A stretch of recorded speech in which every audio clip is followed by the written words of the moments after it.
Hello, everyone. Thank you for joining us. My name is Yolanda Eisenstein, and I'm here with Kathy Hessler, and we're going to talk about careers in animal law today. Thank you for joining us. Just a few housekeeping issues. We are recording this session, so you can actually listen to it again at a later time if you would like to. You can also put questions in the chat. We hope to have an opportunity to do Q&A later before the hour is up. But if we don't, you can put your question in the chat and we will try to answer it during the session, or we will answer it afterwards. So your questions will be answered at some point. So I wanted to make a few announcements about some events that are coming up. This is the first of a series of webinars we're going to do, or Zoom meetings on careers. And so stay tuned. We will be sending out a notice for the next one very shortly. And in March 15th, we are going to do another artificial intelligence webinar. This one is going to be focused on animal protection organizations and how they can use artificial intelligence to operate and work more efficiently and focus on issues that are important related to their mission. Mark Rowlands, we're having a conference in July, and I wanted to announce that Mark Rowlands, who is a sort of rock star philosopher, he wrote The Philosopher and the Wolf, and his latest book is called World on Fire, that talks about plant-based eating, is going to be joining us at the conference in New York City, July 19th and 20th. And we will be opening registration for that soon. And that is sponsored by the UIA Animal Law Commission. And finally, just a shout out, Jamie McLaughlin is here, and I just wanted to say thank you. And Jamie is the UIA Vice President of the Animal Law Commission. Thank you, Jamie. She and I have been working very hard. We have a great program, and so stay tuned for more information on the July conference that's coming up. With that, I'll turn it over to Kathy. I know GWU has some events upcoming, and so take it away, Kathy. Yeah, we have a number of events, ones that you might be interested in. We have an Animal Law and Science series. So we just had our first Animal Law 101 for scientists just last week, and that's posted on our website. But we have two upcoming events, Natural Science 101 for lawyers and biological science, that's biological science, and social science 101 for lawyers. So those are things that are upcoming. You can join live, and they'll also be recorded and posted on our site as well. So those are a couple of other ones. Thanks. Okay, so let's get started. So when Kathy and I were talking about this series of meetings and webinars, I thought that one of the first things that you might be interested in is how we got started. And so I'm going to tell you a little bit about my history, and then I'm going to turn it over to Kathy. And so you can get a little bit of a profile of two of us who have been around for quite a while. First of all, my career path was anything but linear. I probably had what you might call a midlife crisis. I got to a point in my career that I really felt like I wanted to do some good work, that I wanted to do something more meaningful. I had always been an animal advocate, but had never thought about making a career of animal advocacy. And this was still sort of on the back burner. So I decided to go to law school. And when I was in law school, there were no animal law classes. So I focused on environmental law, which I think is fairly common for that time. It was the closest thing to animal law.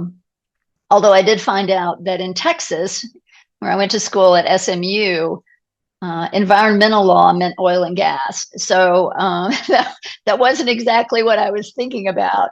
But I took all the environmental law classes that I could, and then I became very interested in international law and in human rights. So when I graduated from law school, I spent 3 years working in human rights field. I did asylum work for victims of domestic violence, and enjoyed it. It was very meaningful, but I still had this pull of animal advocacy. So I left that after 3 years and decided to start my own animal law practice. And I had a couple of colleagues who had done animal law cases who mentored me. And I did that for several years.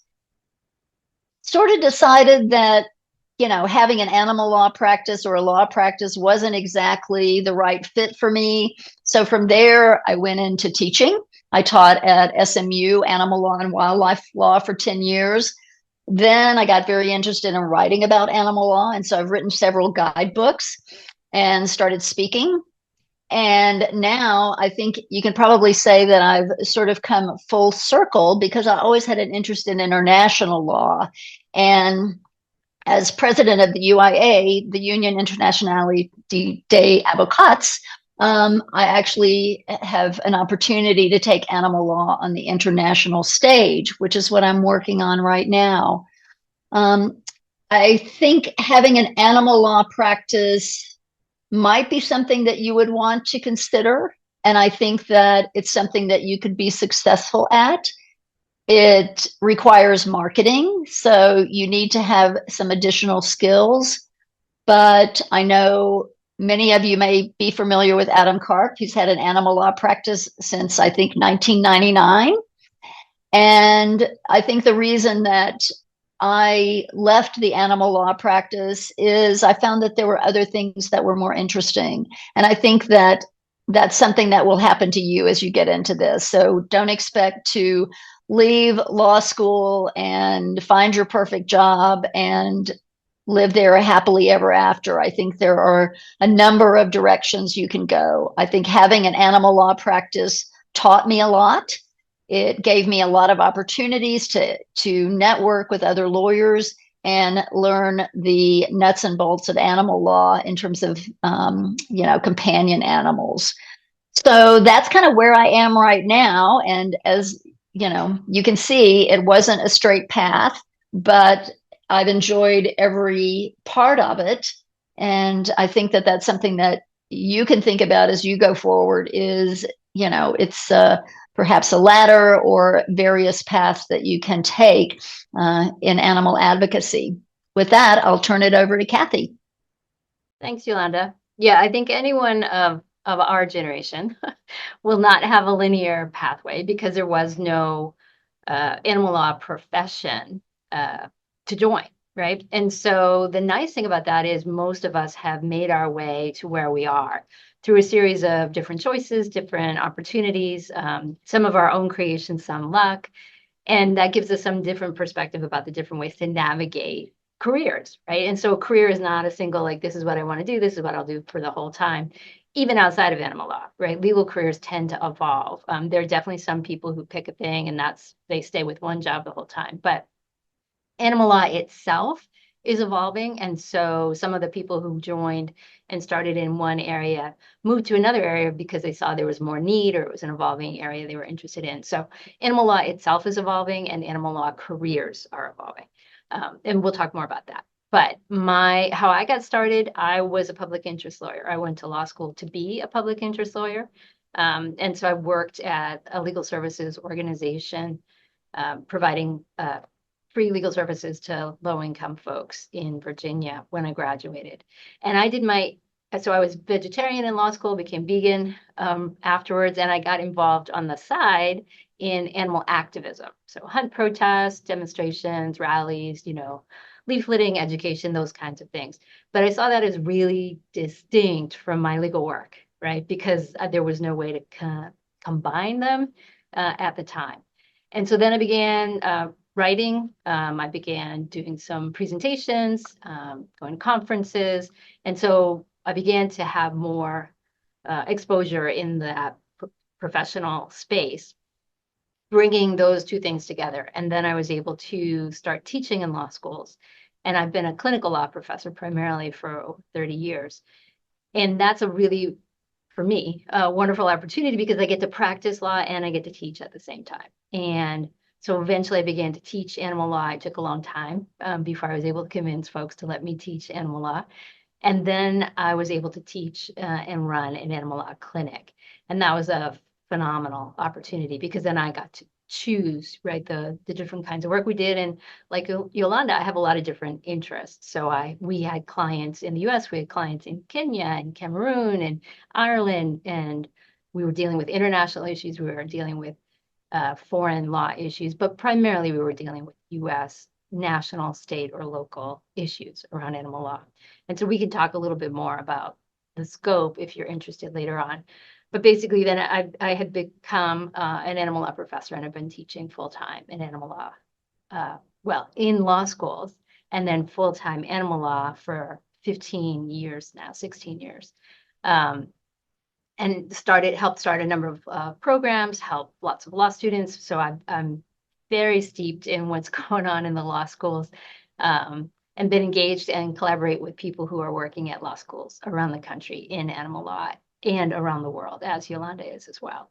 So this quick snapshot of sort of how I've gotten here. And I'm here, I should say, here is GW right now. We've created a new animal law program here at GW Law. And so it adds to the sort of handful of law schools that have animal law programs. And we're going to talk in a minute about the distinction between law schools that have courses or law schools that have programs, and what you can do to get what you need from those opportunities. But I'll stop there and turn it back to Yolanda. Thank you. So I think the message and the reason we wanted to share this with you is just because animal law has progressed, and it has, I mean, drastically. I wrote the first edition of Careers in Animal Law in 2011, and it's a lot different now. But that doesn't mean that you still don't have to be creative. While the profession has grown, there are more opportunities. There are also more people who want to do this type of work. When Kathy and I started, we were sort of pioneers in certain respects. I taught the first animal law class at SMU. So I think that, the takeaway from this is think about being creative as opposed to just, this is what I want to do. And if I can't do this, then I'm not going to do anything. So I think that's the message. I like to encourage students to think about having a practice because it's much needed. There are a couple of lawyers I know who have their own practices and their phones are ringing off the hook. So there is a place for that. It can be very rewarding. I'll share a couple of stories with you and then we'll move on. So I started my own practice. I was very idealistic. I was going to help all of these animals. And I did. There were some very rewarding cases. One case, I got $10,000 for a young man from a boarding facility that had left his dog on the concrete outside in July in the Texas heat, and the dog died from heat stroke. And the young man loved his dog so much that even after the dog died, he rode around with the dog's collar in his car. So it was one of those heartbreaking cases, but I did manage to get some money from it for him, which was pretty much the best I could do. In another case, on the other end of the spectrum, I defended a woman who had two pit bulls that had actually pulled a puppy out from under a truck and killed a dog. So you get those dilemmas sometimes in ethical situations where you want to save all of the animals, but sometimes it doesn't work out that way. So having your own practice is challenging, but it's also very rewarding. And I'm happy to talk to anyone who is interested in doing that when they get out of law school, as is, Adam Karp and all of us, Bruce Wagman, all have private practices and have worked in animal law. So I'll just say, if that's something that interests you, feel free to reach out to me. Okay, let's move on. And I'll add real quick. So when we're talking about being an animal lawyer, we just want to be clear that there are a lot of different ways to do that. So Yolanda's talking a lot about practice, and that's really important. It's developing an exciting area, and we definitely want people to be thinking about practice. But practice itself fits into a lot of different categories. And so you can be a lobbyist, you can be a policy person, you can be working in administrative law, regulatory law, you can be a litigator.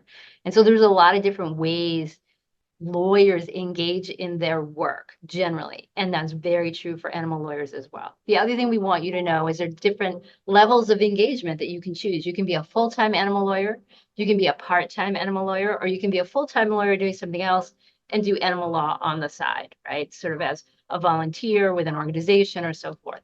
So there are a lot of different ways to conceptualize your engagement with animal law. We want to sort of recognize that and frame it. We may talk a lot more about sort of practice as a generic term, but we just want you to understand how much it encompasses. Absolutely. So I think along those lines, the first thing is you need to want to be a lawyer.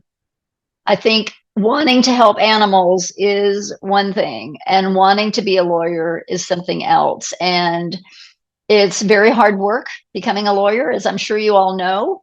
And I think that sometimes we combine the two, or may think that helping animals, the only way to do that is to become a lawyer, and it's not. So I think it's important to want to be a lawyer, because to get a job in animal law, you have to be a good lawyer. And I think that that's very important. So with that, we'll move on a little bit. We're going to assume that all of you want to be a lawyer. Another issue that comes up that I thought was worth discussing, which still seems to be an issue, is what is animal law? What is animal welfare? What is animal rights?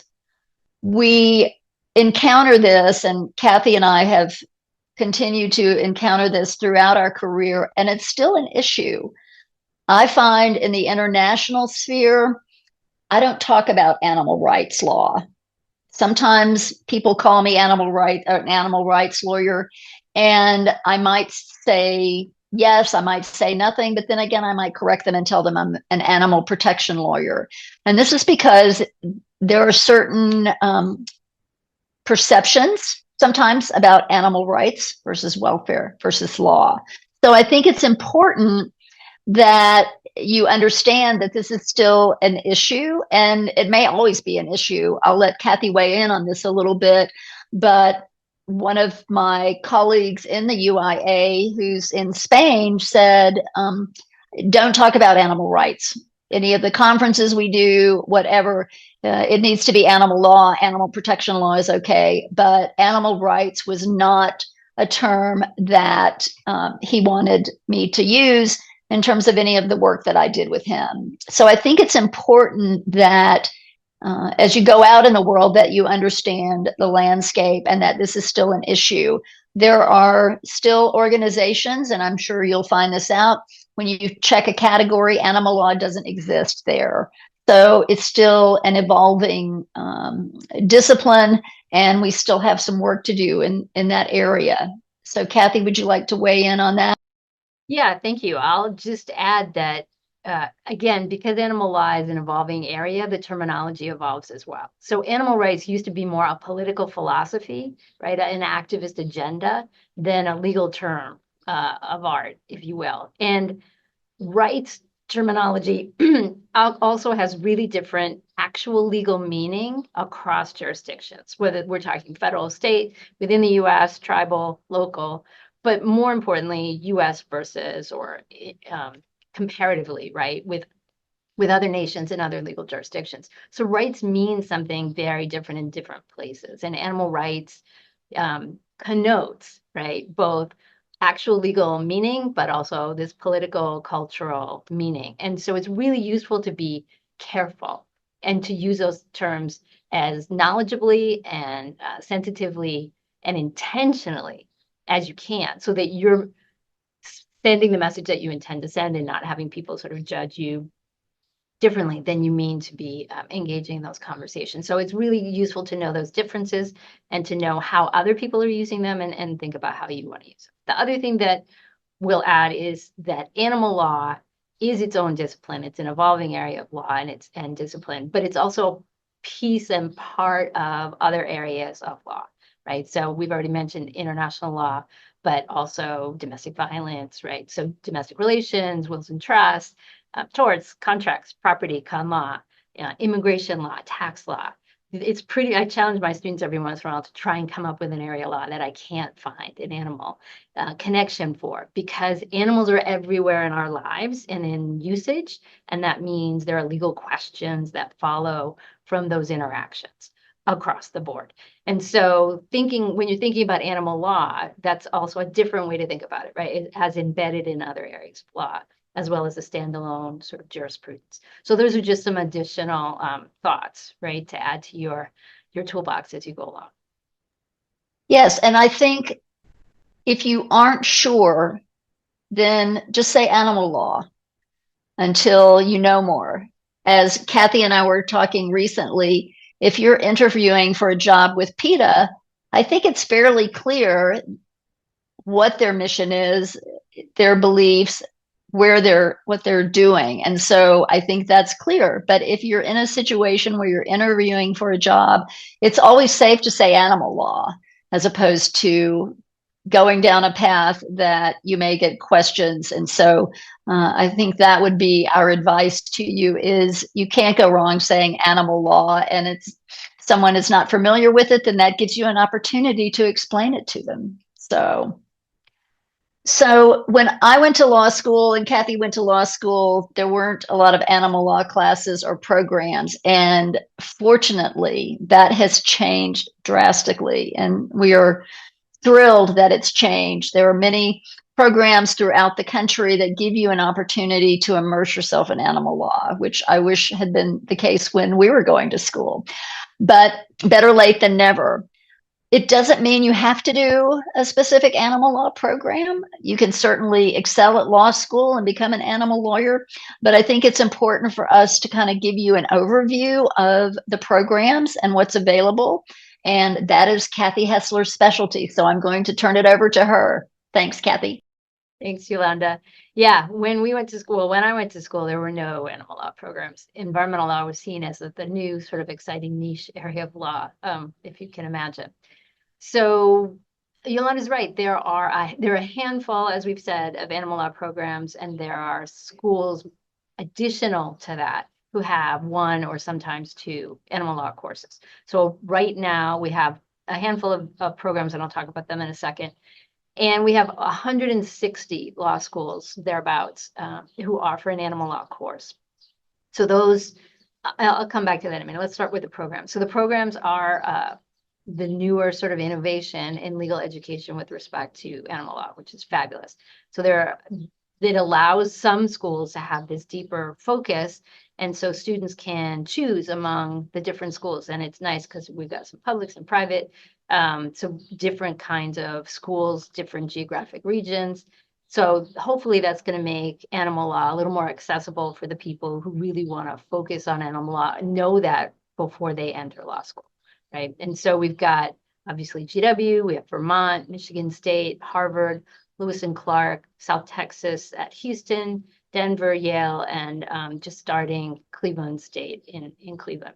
So those are the schools that are or are developing programs. And then there are a couple of other schools that have been trying to be in the animal law space, have like maybe two classes or a class and a really strong SALDIF organization. And I'll talk about that in a second.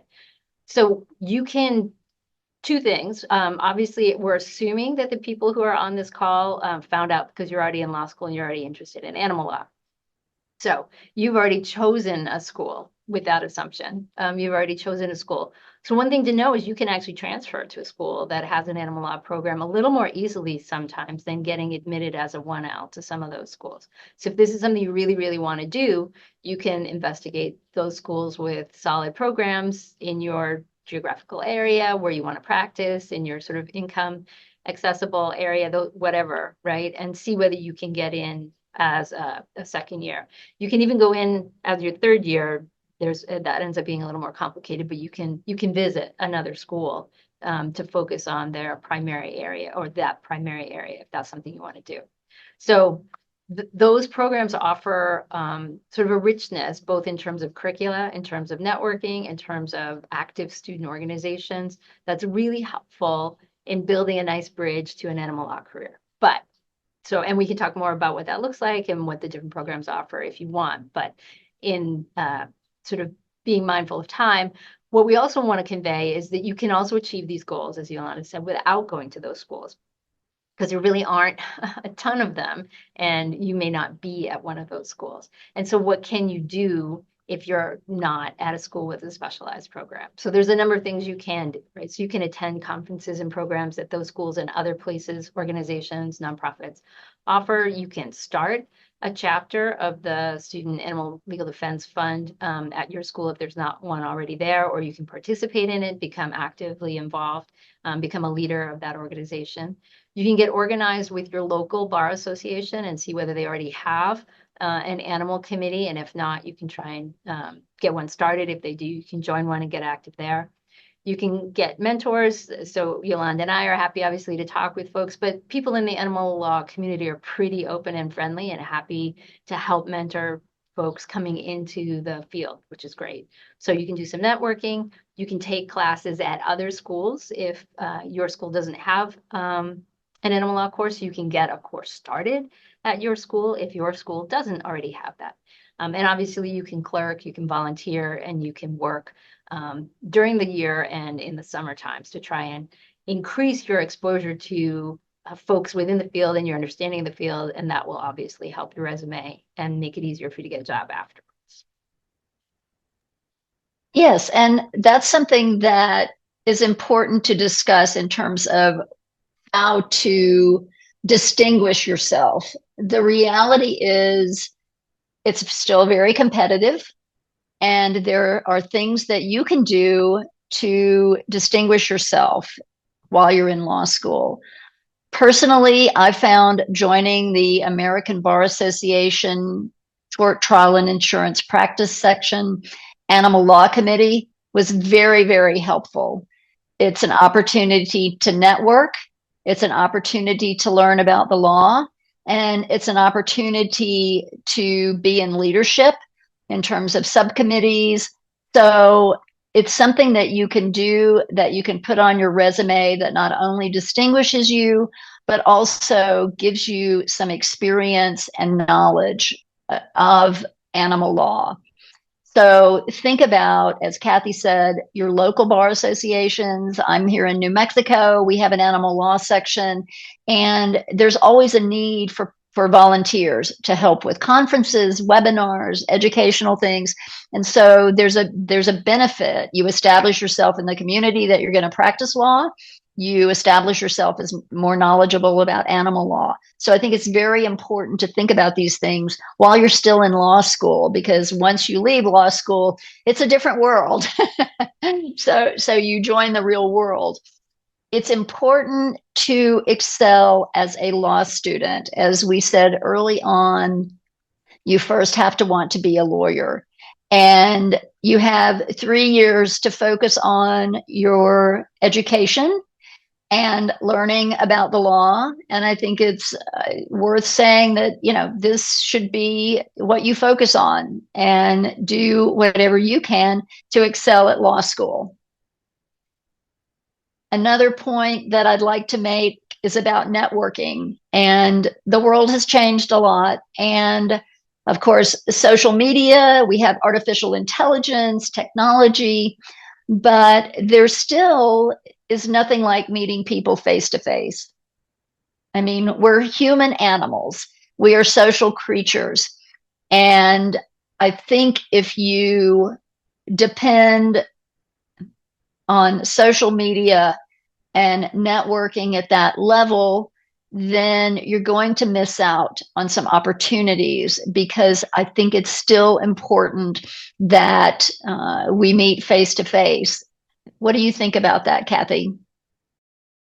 Yeah, I agree. I think there's a lot of things folks can be thinking about while you're a law student to make it easier for you to get a position when you leave law school, right? So a few of the things we've already mentioned. So take the classes, take opportunities to clerk and volunteer, and those kinds of networking. What we can tell you is that, again, people in the legal field generally, surprisingly, are also pretty open to helping mentor students into the profession, right? We have a stake in the profession being as good as it can be, and therefore an interest in bringing good people in.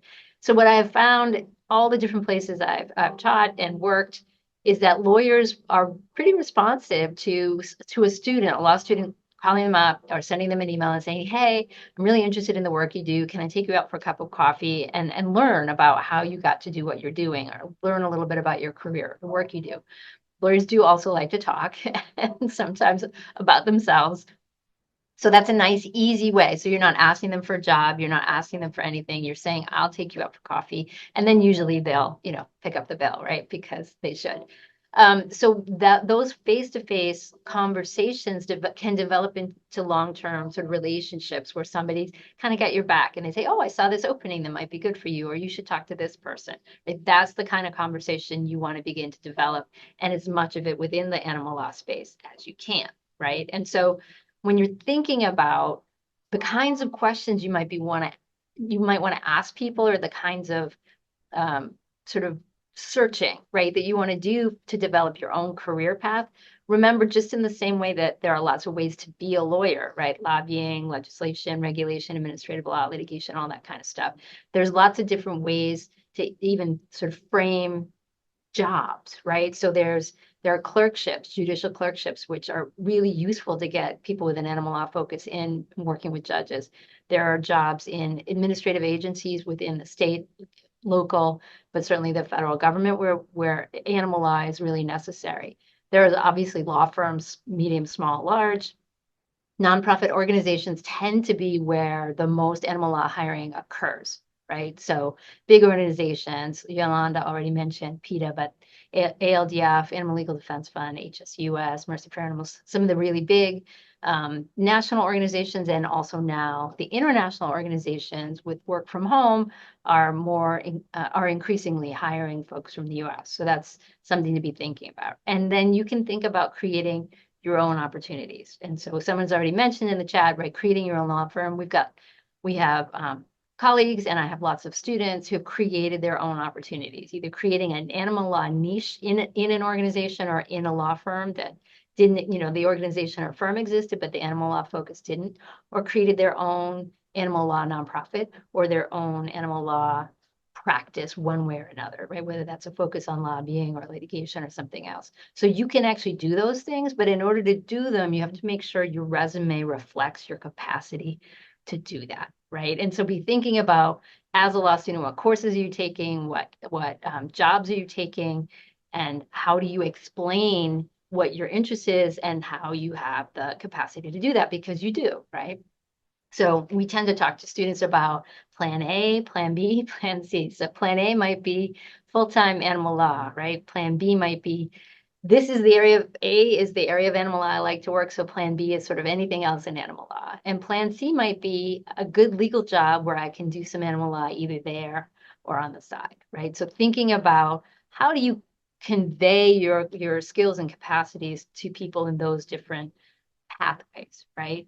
And thinking, so recognize you might not get your dream job right out of law school, not necessarily linear. And sometimes that's really good, right? People get a job they didn't anticipate. They're like, oh, I love it. I got so much more interested in this area than I thought I would. I'm not even going to pursue what I initially thought I'd pursue because I'm really happy here. So you have to kind of be flexible, open to change, and make the most of whichever opportunities you're presented with while you're trying to create those opportunities for yourself at the same time. Yeah, Yolanda. Absolutely. I think flexible is the key word right there. So we've talked about, Kathy talked a little bit about, how to kind of position yourself, how to frame your resume and some of the volunteer work you do. It brought up a question. So, Kathy, what do you tell a student who walks in and says, I just know I want to help out animals, but I don't know what I want to do, and I think that certainly happens. I think it was with me. I litigated cases when I had my own practice and quickly learned that that really wasn't something that I enjoyed. The adversarial part of it that many lawyers love was a little intimidating to me. And, I would sit there sometimes and think, can't we just agree? Can't everybody just get along? and that's not the way it works in disputes. And so, what sort of advice do you give to students when they say, "How do I figure out what I want to do?" It's a fabulous question. And I too, so I wanted to do public interest law, and there were some nonprofits, but basically legal services was like the main. You could either do civil or criminal, right? And I wanted to do civil because I knew personally I wouldn't be the greatest public defender, right? Because there would be people I would be happy to defend and other people I wouldn't be happy to defend, and that was hard for me. So civil was my choice. And I'm definitely not a born litigator. It's not my preferred style. And so I ended up doing a lot of alternative dispute resolution and sort of bringing some of that in. But it wasn't presented to me, right? I had to kind of say, oh, let's find other ways to approach this that might make everybody a little bit happier and also made me happier, right? So I could spend more time in that space. So that experience helps me in my conversations with students. So I say to them, what is it that brought you to law school? Right? What drew you to law school as a what's the picture in your head when you think of yourself as a lawyer? Is it in a courtroom or is it helping clients or what does it look like? What does it feel like? And then what have you liked in law school? What courses have you enjoyed? What kind of styles of engagement do you like? Again, you think maybe more like lobbying, more on the legislative side, policy side, administrative, regulatory side, or litigation. Those are really different domains. Where do you feel like you might be more comfortable? If you're not sure, then I definitely encourage people to get some exposure to those different fields. Take a clinic, clerk, volunteer, try and get some exposure to you doing work in those spaces, whether it's classwork, hopefully experiential work. So you can really begin to see, oh yeah, like I can't tell you how many students I've had say, I want to be a litigator, but I'm really shy and I don't think I can do it. I say, well, try it. And students like, actually, you can do it, right? And so don't be afraid. But then I've also had students say, this is something this or that, right, is something I really don't want to do. Then don't plan on doing it, right? There are a lot of other things you could do. And then within the animal space, sometimes students come to the law school already focused on either a species. Some people are like, oh, I want to ban, breed discrimination because I have this experience and that's what brought me to law school. Okay, well then let's focus on that and see how to broaden it and sort of make use of that. Some people come in saying it's about factory farming for me. That's great, but then we can sort of focus on that and broaden out to you're going to need environmental law and administrative law. So what does that look like to be sort of well prepared? And some people are like, I just want to help animals. I really don't know. And so for those people, I say, well, what kind of practice, right? Let's focus on the kind of practice that you think the sort of, work-life balance, lifestyle, engagement that you're looking for. And then we can kind of focus in there because then you can be open to an awful lot of opportunities. The upside of having so many opportunities in animal law and being creative is that the sort of sky's the limit, right? If there's something you want to do, really, really narrow niche, right? We and others can try and help you get there. And if you want to just do anything, right, then there's a lot of opportunity. The downside is, again, the path isn't linear. And so you're going to need to make some choices that'll push you onto one or another sort of side of those pathways. And then it gets a little bit easier, right? Then you begin to narrow and then you can have additive experiences that you get better and better and more sort of qualified and comfortable doing a certain kind of work. And I would emphasize, don't assume that you can't do something. Don't assume that you can't write on a subject. Don't assume that you can't speak on a subject. I mean, law school teaches you how to research and write. So, if there's one thing that you can do, then it's certainly researching and writing. And so look for opportunities to get out there. There are lots of conferences. There are tons of webinars going on. And you can research a subject and pretty much be an expert within certain parameters in a very short period of time through research. So don't assume that just because you're fresh out of law school or you haven't looked at a certain topic that it's not available to you. I mean, I taught my first law school class in animal law with the new case book, and I was a little intimidated when I first had my first class. It was exciting, but it's you can study, you can learn subjects, and there's always something new in animal law, is what I'm finding out. Right now, I'm doing a lot of research and work in artificial intelligence, and it's exciting, it's fascinating, and it's growing, and animals need to have a voice in terms of the policy debate, which they don't right now. So there's certainly always something new and something that you can take up that will distinguish you. So my advice is don't assume automatically that I can't do this. And as Kathy said, there are always other lawyers, not just us, who are always willing to help and give advice and mentor. So you're in a group of people who are very friendly, and so don't ever think that you can't do something. And I'll add really quickly that one of the other ways you can be thinking about this is build on your own current strengths. So what did you study undergrad? What did you do as work before you came to law school, depending on your, where you are in your journey? So what do you already bring with you? And don't sort of jettison that at the door, right? You can build on that. So if it's science, if it's medicine, if it's economics, philosophy, psychology, whatever it is, right? There's room. We need all of that in the conversation around in law generally, but certainly animal law in particular. And this explains a little bit, or adds to what Yolanda was saying. There aren't that many people doing, say, law and economics around animal law, and so if you have these strengths, it makes you right away one of the voices to be contended with, and for you to be able to make a serious contribution early on. So you can be, while you're a law student, you can be writing, as Yolanda said. Bar organizations tend to have newsletters, and they're always looking for content. Again, whether that's local, state, or the ABA, or even internationally. You can begin to co-teach, right? So if you don't want to sort of say, take the leap that Yolanda did and say, I'm going to just start out on my own, you can try and co-teach. And we've had people co-teach immediately after law school.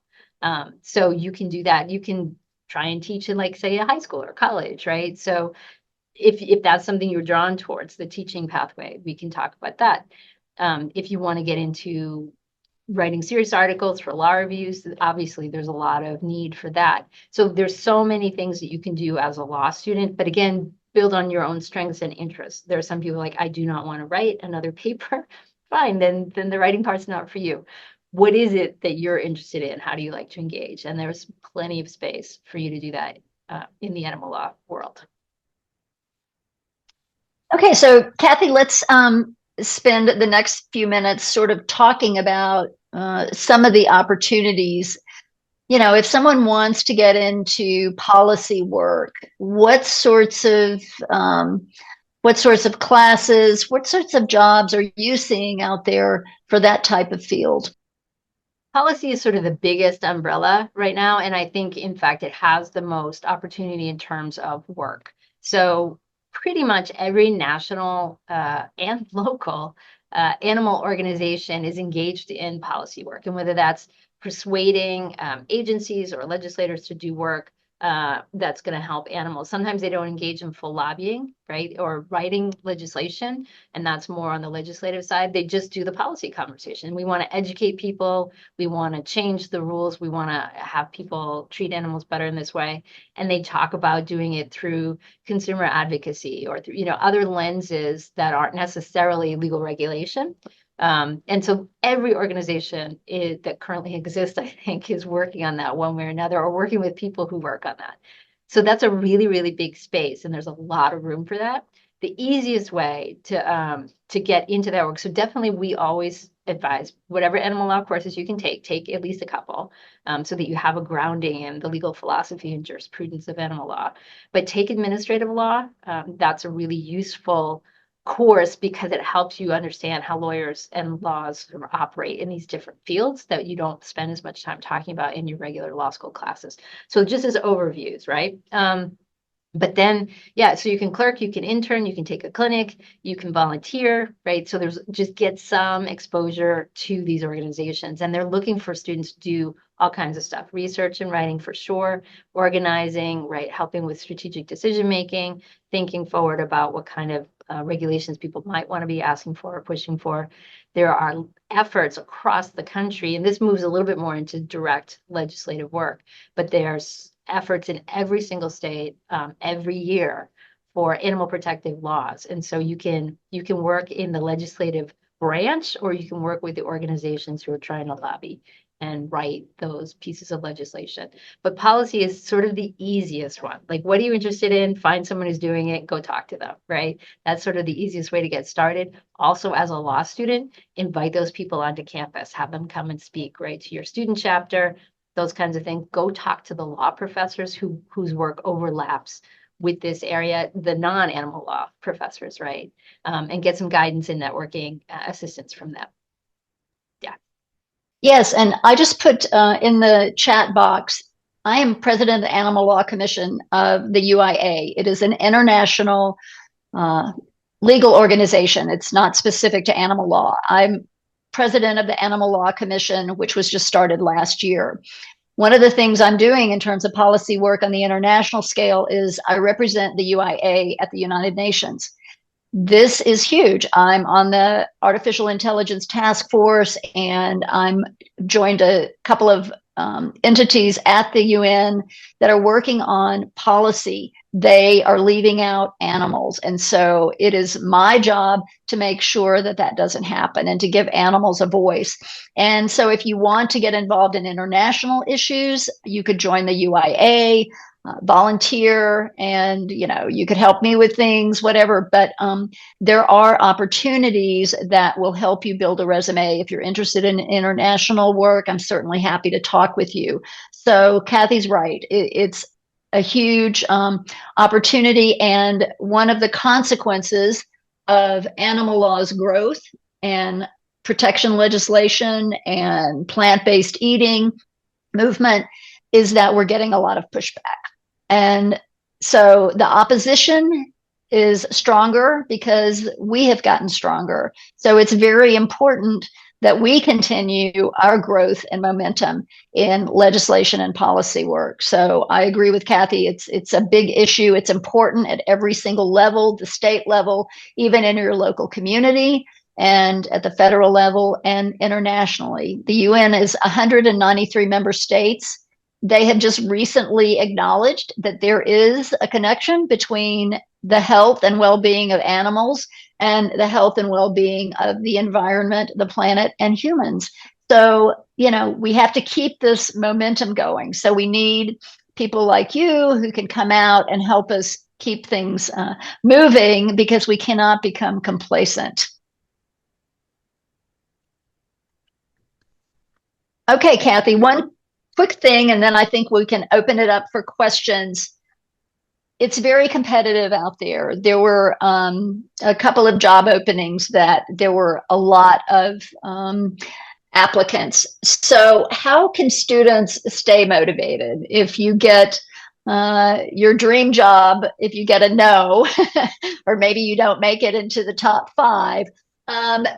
How do you stay motivated? I remember Bruce Wagman told me when he first started his animal law practice, he wrote to every single law firm, in his whole Bay State area, I want to do animal law. I want to do animal law, but not all of us can be as motivated as Bruce is. So how do you stay motivated when you're getting rejection letters?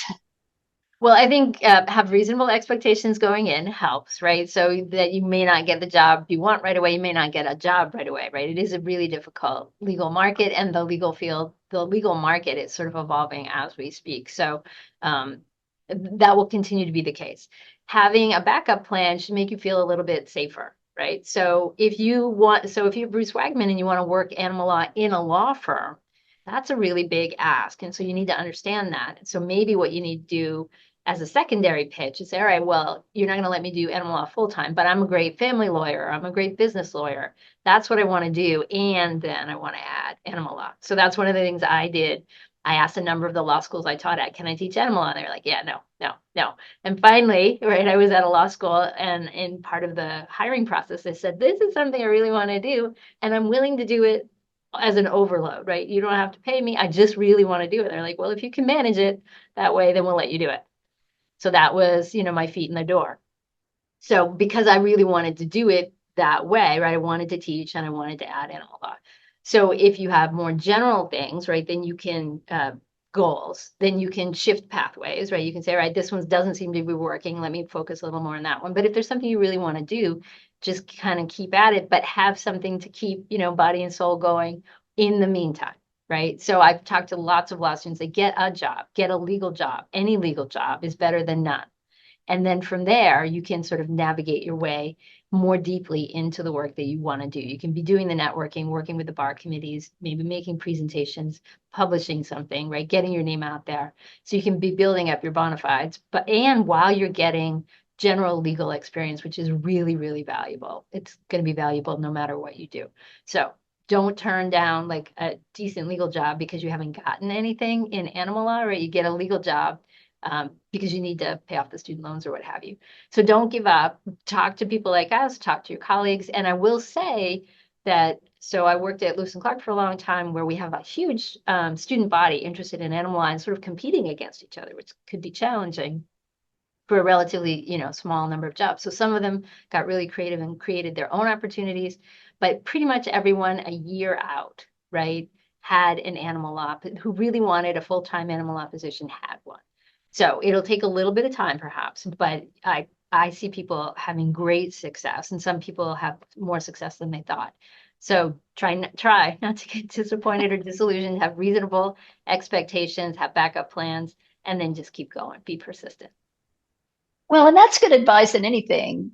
Every law student is facing finding a job when they get out of law school. So don't think that you're the only one who may be getting rejection letters. So I think having a context and a perspective is important as well. Okay, so we have about 10 minutes left, and let's open it up for questions. This is a Zoom meeting, so you can raise your hand and unmute yourself and ask any questions. So we will start with that. And I'm just going to look back at the chat while we're waiting. Okay, don't Because, be shy. yep, Laura, you had mentioned, we'll start with Chelsea, and then if Laura wants to talk more about private practice. Yeah, go ahead, Chelsea. Okay. Great. Thank you both for speaking today. I was really excited about this. And it might kind of tie into Lara's too, so we can segue. But I was wondering for people who want to do kind of informal animal support, kind of like you're saying, as you work towards a full career, if we're not able to do it through a nonprofit or anything like that, could you talk through some of the things to consider about doing one-off? For example, I'm concerned about once I graduate, my activist friends will want me to help, and do I have to have a certain kind of insurance? That's a Finding great mentors, question. things like that. Yeah, that's a great question. So, and that's true again outside the animal law field. Once you start going to law school, I'm sure people have had the experience that your friends and family are like, I have a question. Yeah, you got to be really careful with that, right? You're not, especially when you're not licensed, but people will ask you about animal questions in jurisdictions you're not licensed in, right? So you got to be super careful about not giving legal advice. But help, you can give some help. And you definitely want to be affiliated if you can with someone who has a license and who is in that jurisdiction and who has, malpractice insurance and things like that. You can, if you don't have that, then you're going to have to really be careful about saying this is like I'm doing like student work, like legal research, right? I'm not giving you legal advice, but I'm giving you information that anyone can find, but I have found for you, and here it is. So you definitely want to keep your eyes on that. It's really challenging because if you want to do this work, you want to help, you don't want to say no. So check with some of the folks in that jurisdiction, in that field, if they're not in that jurisdiction, to try and at least loosely affiliate. If I do some of this research, would you look it over? And you can sort of be the lawyer, right? You can say, you can give the advice part, but I can do the grunt work, which, people appreciate. So there are ways like that where you can be careful about your own ability to practice because you've worked really hard to achieve that and you don't want to screw that up, right? And you want to behave ethically and with integrity and be helpful. Right. And so there are more, actually, the Animal Law Conference every year now has a session on ethics because traversing the area of ethics for animal lawyers is challenging in some specific kind of ways. because we get asked certain things that some other attorneys don't get asked. So it's a fabulous question, but there are definitely ways to navigate it. Great. Thank you so much. Sure. Walter. Yeah, thank you. Thank you for putting this on. Um, so I had a maybe sort of a specific question. So one possibility that I'm looking to do post law school is actually run for like a state office. So what's interesting is that, you know, it's a very part-time job and part-time it through the year. So it's like January through April, you know, is when you're busy, and then the rest of the year you're kind of not. And you were kind of mentioning how there might be some part-time positions and things of that nature. So I'm kind of wondering what those jobs might look like and how it would be best to you know, start looking for those. Yeah, and so one thing to know, just right up front, even though a legislative session may only be active from, say, January to June, it doesn't mean the the elected officials aren't supposed to be available to their constituents and having meetings in the community and developing the legislation that they're going to proffer once that January deadline kind of hits. So there is Right. actually a lot of work, just so that you know, and it's pretty much, it does feel uncompensated, right? Because people kind of feel like that they shouldn't be doing that. They need to have another job. So there are different ways to have part-time work. And one of the things, if you're going to go into political office, you just have to be careful of conflicts, right? So there are certain positions that you're gonna, and this is would be important for you because if you want to work for an animal nonprofit, then you're not going to be able to let them lobby you, right? And so that's going to present some challenges. So you might want a more sort of vanilla, if you will, position, right, at a law firm that's a little bit more generic. So if you're interested in the, I don't know, the environmental aspects of animal law, say, then environmental law work would be helpful, but giving yourself a little distance from the people who might be coming to you in the animal law capacity. So that's one thing to be thinking about. So there's a lot of consultancy kind of work right now that people are doing, and they're hiring people to do like, here's a project, right? Here's a something that's happening and it's only going to be going on for the next year and we need a whole bunch of hands, right? So that's one way you can get part-time work.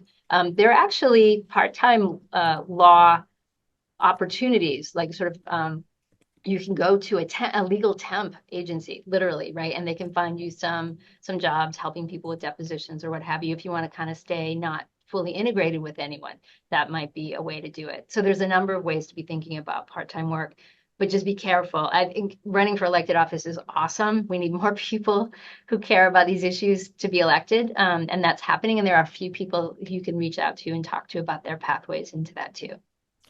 Yeah, really really appreciate that. Thank you. Absolutely. Laura. Hi. Yeah, I'm super happy you guys did this, so thank you. And my question was, I have a business background. I ran my own business for 5 years, and was in the military for like 4 years, and so I have some life experience, and I really want to, but something that I get really passionate about is business, like helping people with business plans. And like I was wondering if there's a need to like for animal lawyers to help, like, I don't know, sanctuaries, or like if there's like some kind of a business animal law mix. 100%. Yeah. And so when I ran the animal law clinic at Lewis and Clark, we did some of that work. So most nonprofits don't have enough money to hire lawyers, internal lawyers, right, to do the HR kind of stuff, as well as the attorneys who are doing the external stuff. So yeah, sanctuaries, we did things like volunteer agreements and waivers and, you know, coming up with policies for safety, and as well as organizations need to be, you know, figuring out how to buy their, you know, their building or rent or lease stuff, and what are their HR policies with their employees or volunteers. So there's a lot of that. And there are a couple of new organizations that are helping animal organizations deal with some of those big structural things, whether it's social media stuff or business kind of planning. So there are a couple of organizations that have come out to do that work. So you could either work with and for them, or you can do this sort of on your own. But there's a desperate need for in this nonprofit space for that kind of work. So your skills are going to be really needed. And I'll let Yolanda take the last word there. Okay, thank you, Kathy. Well, I hope we're out of time, but we will be doing other sessions. So I hope that you enjoyed this and that it was helpful for you, and you'll be receiving an announcement about our next sessions. A reminder that this is recorded, so you will have an opportunity to see it again if you want to. Kathy and I both put our emails in the box, the chat box, so feel free to reach out to us. And with that, I'll say thank you so much for Kathy and GWU for co-sponsoring, and we will look forward to our next session. Thank you, and do well in law school, and good luck to you. Thanks, everyone. Bye.